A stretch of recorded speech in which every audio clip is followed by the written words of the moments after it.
Hello there. Today we're going to be talking about some more rules on what now to do if you're in a state of spiritual desolation, according to St. Ignatius of Loyola, in these beginning sets of rules for the discernment of spirits. We're going to be looking at rules 7 through 9, if you're following along in the spiritual exercises or if you found this online. So let's take a look at them. Rule number 7, if you're in a state of spiritual desolation, and if you don't know what a spiritual desolation is, go back and watch the video on spiritual desolation and the last rules up to 6. So, he says, let one who is in spiritual desolation consider how the Lord has left him to his natural powers so that he may prove himself while resisting the disturbances and temptations of the enemy. He is indeed able to do so with the divine aid, which always remain with him even though he does not clearly perceive it. For although the Lord has withdrawn from him his bubbling ardor, surging love, and intense grace, nevertheless, he leaves enough grace to go on toward eternal salvation. So a couple key elements here. God is always present with his providential care. There is no desolation that isn't somehow within God's governance and allowance. So that should be some consolation.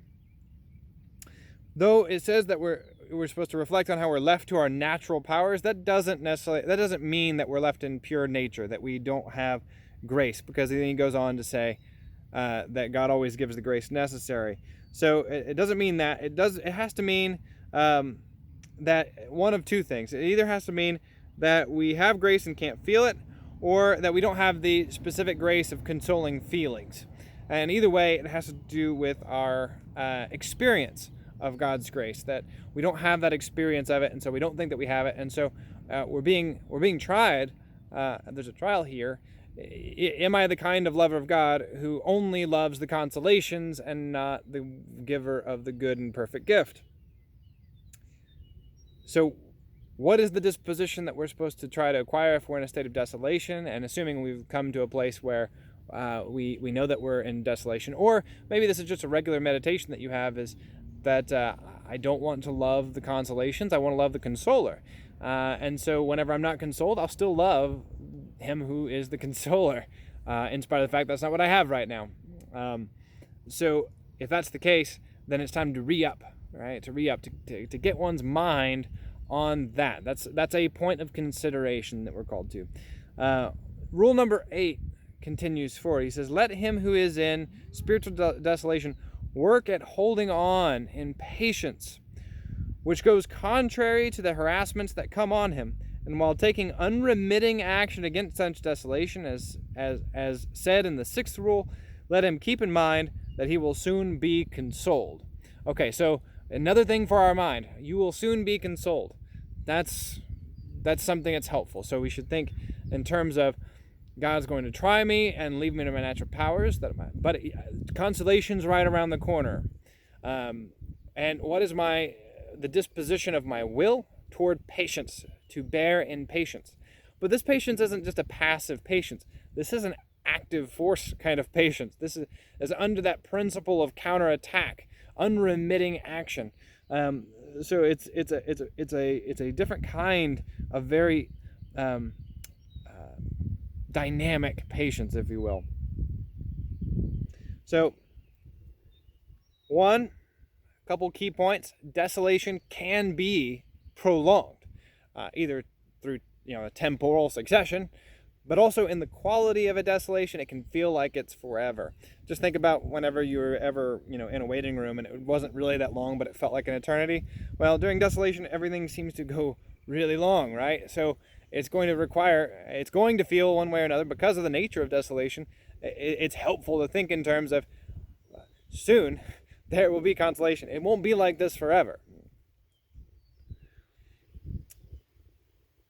Now, another fascinating piece about desolation, it seems to blot out any memory we have of prior consolation, of what it was like to be consoled.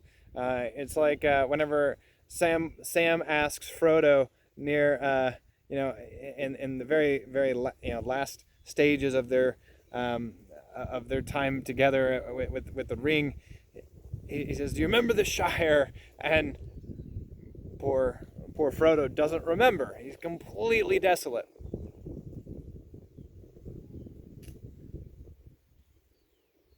So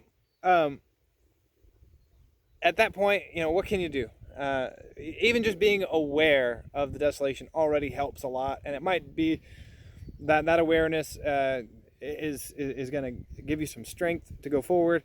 But if not just that, reminding oneself, not of oneself, but of the goodness of God and of those truths of faith, especially that which we can find and say, John of the Cross, who says that the love of Christ, the Word, cannot stand so long the sufferings of the beloved, and soon comes to console. So even though God will allow us to be tried, it's still more difficult for Him to allow us to be tried than for us who are tried, because of His compassion and because of His love, because He loves us more than we do. Rule number 9.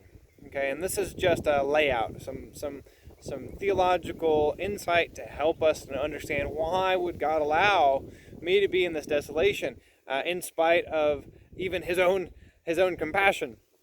There are 3 principal causes which explain why we find ourselves spiritually desolate. The first is that we ourselves are tepid, indolent, and negligent in our spiritual exercises, and as a result of our own failings, spiritual consolation departs from us.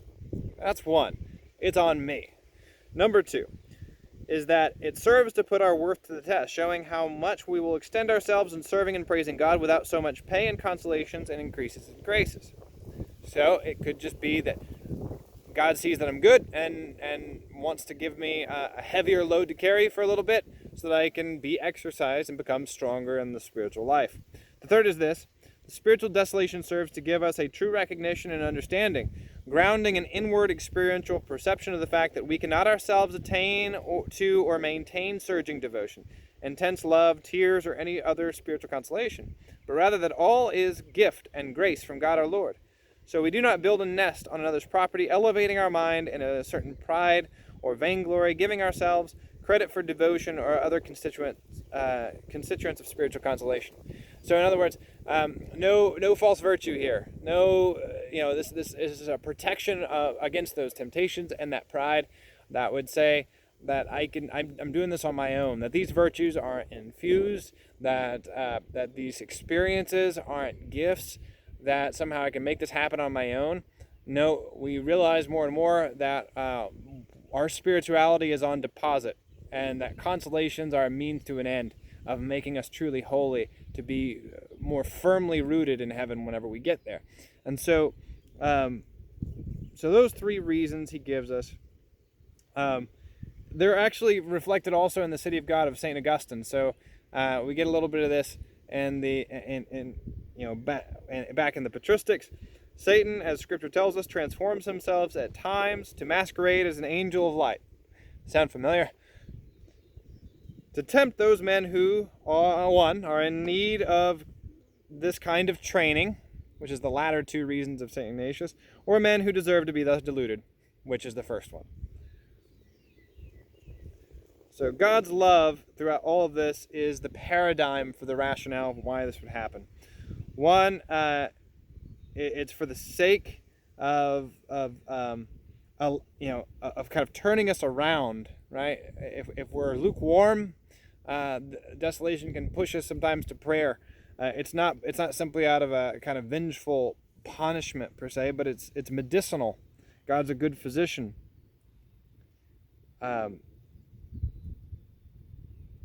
Another is that spiritual consolation is to be remembered as a means to an end, right? It's not all about consolations. It is about overcoming desolations, but it's not about obtaining 2 consolations. So it's not a sign that we're in a bad place. Question. So this should answer the question. Should we resist? I mean, if it's God's will, should we resist it? It's God's allowance, right? It's God's allowance so that we can react against it. So the call here is battle. We could say God's will be done, but God's will be done is that we're called to act now. That we're supposed to pray as though it all depends on God, but work as though it all depends on us. All right. Now, this lukewarmness can cause desolation. It doesn't always. It doesn't always. We can actually be somewhat lukewarm and still have consolations. And we can also have desolations even though we're not lukewarm. And so it's not a strict causal relationship here. We couldn't be lukewarm for long and remain in consolation. Sometimes God will give consolations to somebody who's lukewarm in order to boost them from their tepidity. But at other times, it's that he'll retract a consolation to boost them from the same. Just think about anybody who has gone or known a conversion experience or a time when you've surrendered to God more. Sometimes it's at high point experiences where you're so consoled and you want to give thanks to such a good God.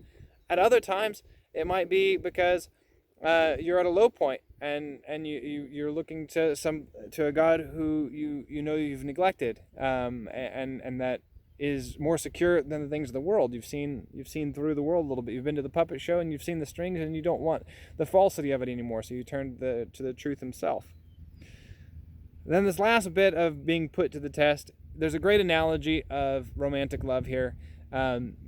Early on, bubbling, surging desire, puppy dog love can be very self-centered, and it can be very immature. It's after the trials, whenever love isn't fun anymore, whenever things are repugnant and you still actively love, that's whenever you get that more mature, long-standing love that is desirable for anyone who wants to come to the end of life with someone. All right, to grow old with somebody means going through the muck of growing old. It's not fun. To go through sickness and to hold out.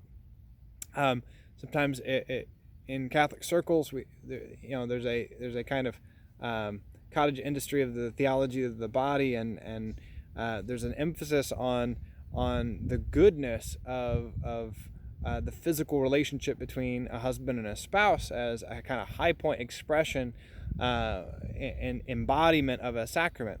That's true in a fashion, but at a higher level, it goes even higher than that. One can always question one's love if it has pleasure integrally, physical pleasure integrally concomitant with it.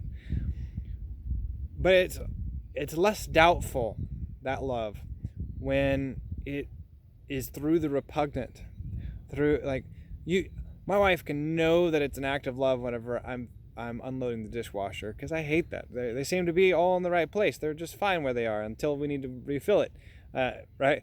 But if I'm doing that, because I hate doing that, then it's not because I love it. It's not because of something I get out of it.